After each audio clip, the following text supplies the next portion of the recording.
Hello and welcome to the geopolitics UPSC. Recently आप सबको पता होगा कि भारत में पहली बार दुनिया की पहली 100% फ्लेक्स फ्यूल पर चलने वाली कार को लॉन्च किया गया है और इसको लॉन्च किया है भारत के यूनियन मिनिस्टर नितिन गडकरी जी ने। तो इस समय आप सबको पता है कि भारत बहुत तेजी से प्रगति कर रहा है और भारत ऐसे ऐसे काम कर रहा है जो दुनिया में हुए ही नहीं है। यानी भारत पहली बार ऐसे काम करके दुनिया में रिकॉर्ड को रचते ही जा रहा है। और ऐसा नहीं है कि फ्लेक्स फ्यूल पहली बार दुनिया में न्यूज में आई है। इस फ्यूल पर 90 के दशक से ही काम किया जा रहा है और कई देश इस पर काम भी किए भी हैं। और उन्होंने फ्लेक्स फ्यूल पर गाड़ी चलाने का प्रयास तो किया है पर वो सफल नहीं हो पाए हैं। और अभी तक कोई भी देश ऐसा नहीं कर पाया कि 100% फ्लेक्स फ्यूल पर किसी गाड़ी को या किसी कार को चला सके। और अभी तक बस इतना ही होता आया है कि गैसोलीन यानी डीजल या पेट्रोल में फ्लेक्स फ्यूल की कुछ मात्रा को मिला करके उसको ब्लेंड करके उनको साथ में चलाया जाता था, जिससे क्रूड ऑयल का कम इस्तेमाल किया जा सके और प्रदूषण को भी कम इमिट किया जा सके। लेकिन भारत में अब ये पहली बार हुआ है कि कोई कार या कोई गाड़ी पूरी तरीके से फ्लेक्स फ्यूल ईंधन पे चलेगी, यानी उसमें किसी भी तरीके का क्रूड ऑयल या पेट्रोलियम ऑयल जैसे गैसोलीन या डीजल का इस्तेमाल नहीं किया जाएगा। वह पूरी तरीके से इथेनॉल बेस्ड होगी।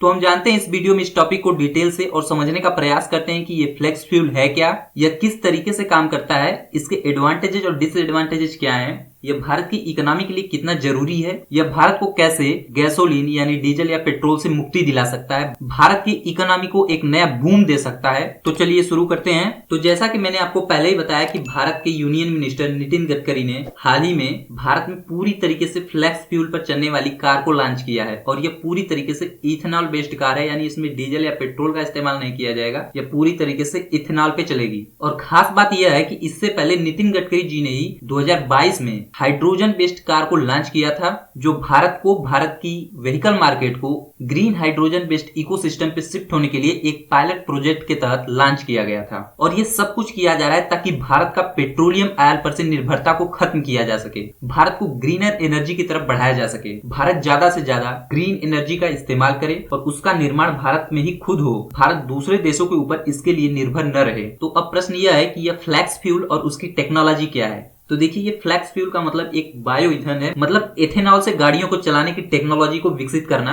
इस पर भारत में बहुत तेजी से काम किया जा रहा है। और एथेनॉल का निर्माण कैसे होता है, आप सबको पता है कि सबसे ज्यादा भारत में एथेनॉल का निर्माण शुगर केन यानी गन्ने से किया जाता है। इसके अलावा राइस से, कॉर्न से या अन्य फूड ग्रेन से एथेनॉल का उत्पादन किया जाता है और ये सभी चीजें भारत में प्रचुर मात्रा में उपलब्ध है। तो एथेनॉल की, फ्लेक्स फ्यूल की भारत में एक बहुत बड़ी संभावना है जो भारत में पेट्रोलियम ऑयल को रिप्लेस कर सकता है। और खास बात यह है कि यह केवल अकेली ऐसी चीज नहीं होगी जो भारत में इस तरह के एनर्जी रिक्वायरमेंट्स को पूरा करेगी। भारत ने इसके लिए पूरा प्लान बनाया हुआ है कि किस तरीके से भारत को flex fuel, green hydrogen fuel और इलेक्ट्रिक व्हीकल्स के ऊपर शिफ्ट होना है, ताकि पूरी तरीके से इस फॉसिल फ्यूल पर से भारत अपनी निर्भरता को कम कर सके। क्योंकि आप सबको पता है कि भारत अपनी जरूरत का लगभग 80% से ज्यादा फॉसिल फ्यूल दूसरे देशों से आयात करता है और भारत हर साल लगभग 16 लाख करोड़ रुपए से ज्यादा के फॉसिल फ्यूल दूसरे देशों से आयात करता है। और इन सब से होता क्या है कि भारत का इंपोर्ट बिल बहुत ज्यादा बढ़ जाता है। ऐसे देशों के साथ भारत का ट्रेड डेफिसिट भी बहुत ज्यादा बढ़ जाता है केवल फॉसिल फ्यूल के इंपोर्ट की वजह से। और आप सबको पता है कि इस फॉसिल फ्यूल का दुनिया में क्लाइमेट चेंज में बहुत बड़ा योगदान है। तो भारत क्लाइमेट चेंज से लड़ने के लिए भी इस फॉसिल फ्यूल से निजात पाना चाहता है, क्योंकि ये फॉसिल फ्यूल बहुत ज्यादा पॉल्यूशन इमिट करते हैं, जिसकी वजह से भारत की इकोनॉमी को तो लॉस होता ही होता है, यहाँ के लोगों को भी इसका उनके सेहत के ऊपर बहुत बुरा प्रभाव पड़ता है। और ऐसा कई रिसर्च में भी ये सामने आया कि भारत में लगभग हर साल 6 से लेकर 7 लाख लोगों की मृत्यु केवल प्रदूषण के कारण होती है। और आप जान के हैरान हो जाएंगे कि भारत में जितनी भी गाड़ियां चलती हैं जो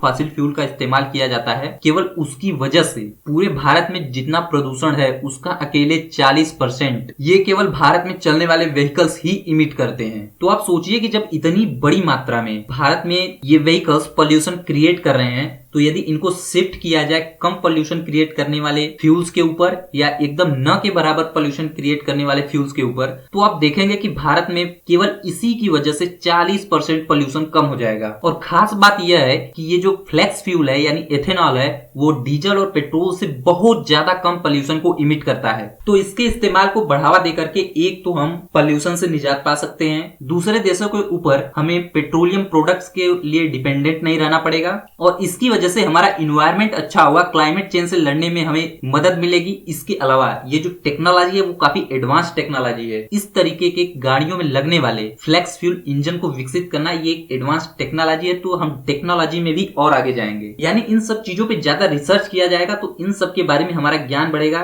टेक्नोलॉजी हमारी और आगे जाएगी। इसके अलावा खास बात यह है कि इसको प्रोड्यूस करने के लिए पूरे भारत में इथेनॉल को प्रोड्यूस करने के लिए पूरा सस्टेनेबल माहौल है। भारत में इसको प्रोड्यूस करने के लिए शुगर केन, राइस, कॉर्न या फूड ग्रेन्स या राइस स्ट्रा या इस तरीके की सभी चीजें उपलब्ध हैं। यानी आराम से भारत में इसको बनाया जा सकता है पूरी तरीके से मेड इन इंडिया। और इससे होगा क्या, तो नितिन गडकरी जी ने यह बताया कि भारत में जो एग्रीकल्चर सेक्टर है वो इस समय जीडीपी में केवल 12% ही योगदान देता है, जबकि इस सेक्टर में भारत के लगभग 50 से 60% कामगार काम करते हैं। तो चूंकि एथेनॉल एग्रीकल्चर प्रोडक्ट से ही बनाया जाएगा तो ये एग्री सेक्टर को बहुत ज्यादा बढ़ावा देगा। हमारे देश के किसानों को इससे बहुत ज्यादा फायदा होने वाला है। और एथेनॉल के बड़े स्केल पे प्रोडक्शन से जो भारत में एग्रीकल्चर का जो जीडीपी में योगदान है उसको 12% से बढ़ाकर 20% तक भी किया जा सकता है। और इसके अलावा खास बात यह है कि इस पूरे ईंधन को सस्ते दर पे पूरे भारत में उपलब्ध करवाया जा सकता है, क्योंकि आप सबको पता है कि डीजल पेट्रोल भारत में कई जगह 90 या 100 रुपए तक लीटर तक भी मिल रहे हैं। यह अन्य राज्यों में उनके ऊपर लगाए जाने वाले वैट के कारण डिफरेंट प्राइस हैं, लेकिन ये बताया जा रहा है कि एथेनॉल को पूरे भारत में लगभग 60 से लेकर 65 रुपए प्रति लीटर के दर में ही उपलब्ध करवाया जा सकता है। यानी इस फ्यूल की प्राइस भी कम होगी, पोल्यूशन भी कम होगा,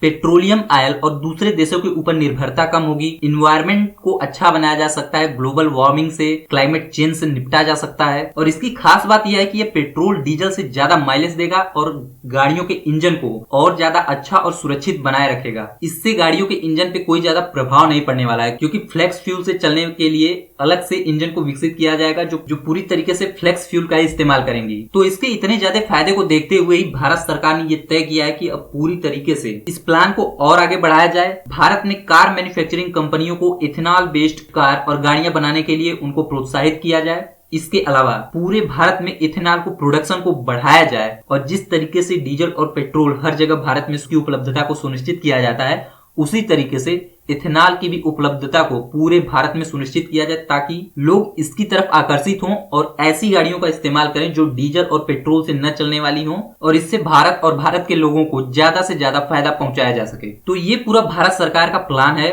भारत सरकार इसको लेकर के बहुत तेजी से काम कर रही है। भारत सरकार फॉसिल फ्यूल से निजात पाने के लिए एथेनॉल, ग्रीन हाइड्रोजन और इलेक्ट्रिक, इन तीनों चीजों पे बहुत तेजी से काम कर रही है। यानी आने वाले समय में डीजल और पेट्रोल की जगह आप एथेनॉल और ग्रीन हाइड्रोजन से चलने वाली गाड़ियां और इलेक्ट्रिक गाड़ियां, ये तीन चीजें भारत में देखेंगे। और यही फ्यूचर भी है, क्योंकि तेल का खेल मात्र कुछ ही सालों में खत्म हो जाएगा और लोग अल्टरनेटिव एनर्जी सोर्स की तरफ भागेंगे। और इसमें खास बात यह है कि भारत एथेनॉल का न सिर्फ प्रोडक्शन अपने देश के लिए कर सकता है, बल्कि इसका एक्सपोर्ट भी दूसरे देशों को कर सकता है। इसके अलावा ग्रीन हाइड्रोजन और इलेक्ट्रिक कारें भी, इलेक्ट्रिक बैटरियां भी भारत खुद बनाएगा और उन्हें एक्सपोर्ट करेगा। यानी ये जो पूरा इकोसिस्टम भारत सरकार बना रही है, ये केवल भारत के लिए नहीं है, ये मेक इन इंडिया और मेक फॉर द वर्ल्ड है। यानी बनेगा भारत में और एक्सपोर्ट होगा पूरी दुनिया में। तो ये थी आज की वीडियो। इस वीडियो पर आपका क्या कहना है कमेंट बॉक्स में बताइएगा। मिलेंगे एक नई वीडियो में, तब तक के लिए नमस्कार।